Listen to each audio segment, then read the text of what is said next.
what impact, if any, did the Bloods have on you guys as an influence? Well, I want to first say that this was forgotten territory at that point. There were people here like Stefan, but I mean, he's kind of a smoker kind of. There were situations like that, like drug heads, older Bloods that were older, but they weren't doing too good. Let me say that. You know what I mean? So they were here, but they weren't like active.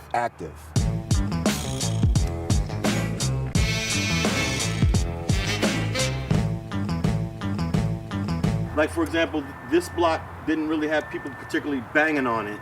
It was just all around it. Yeah. Exactly. So it kind of geographically happened where we had a pocket to work with. Yeah. You feel me? Small pocket. A small pocket. Would it be fair to say this was sort of like a neutral pocket surrounded by Bloods? Absolutely.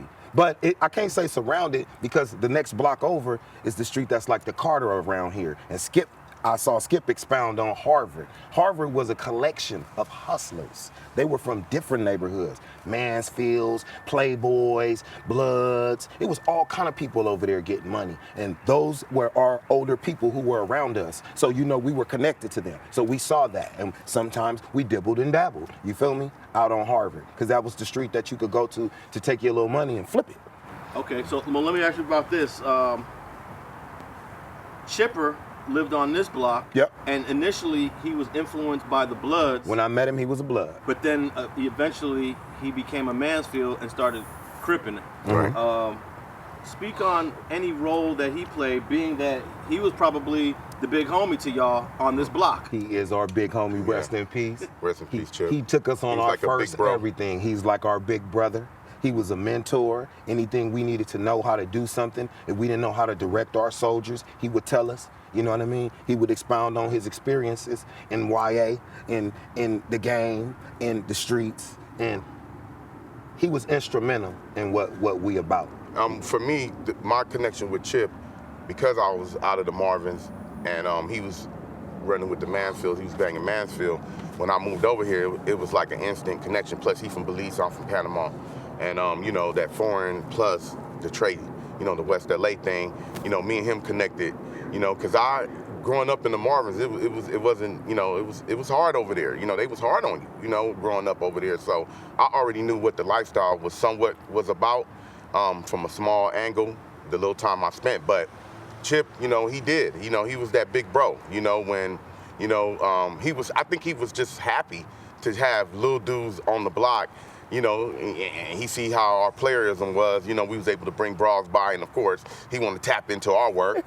But that's what he did. That's what he did. But we wasn't driving, so we could hop in the car with the Cuddy. You know, and he had the Cadillac on D's. You know, D's. You know, so we could hop in the Cuddy. Cuddy gonna drop us off, gonna pick us up from the school, and you know, what I mean, that attracts. So you know, he was definitely a influence in our upbringing, in our early upbringing. So basically, did he witness you two and the other two brothers, all four of you guys, start this MVP thing? Absolutely. Yeah, absolutely. Every step. Yeah. From 4 guys to 100 guys. And there's been time Amigos and came down here and chipped and ran out with his pistol. Yeah. You know, out here. You know, we didn't have shootouts and everything on the block, you know, and Chip was there.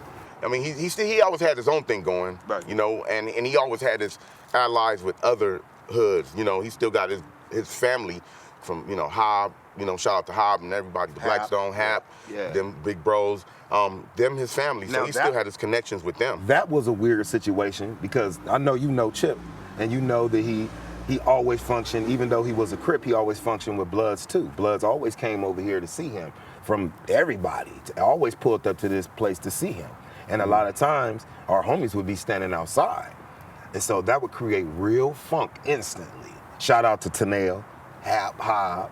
Because some days the wrong person was the wrong person from our situation was outside, the wrong people, and then they pull up, and it's like Chip not out here to really negotiate the shit because he in the house. So it's like now we got to figure it out. I got to make sure nothing don't happen to my people. Because remember, even though I'm from here, these people I knew them before I ever created this for you to be from it. So I can't let nothing happen to those folks. And those folks, you know what I mean? I love them like that. When we see each other, it's good, you know what I mean? But at the same time, on some regular street shit, we don't know what really would happen, you know what I mean? Yeah. So Chipper always created situations where we were able to have both without really having a problem. Thanks for watching StreetTV.net.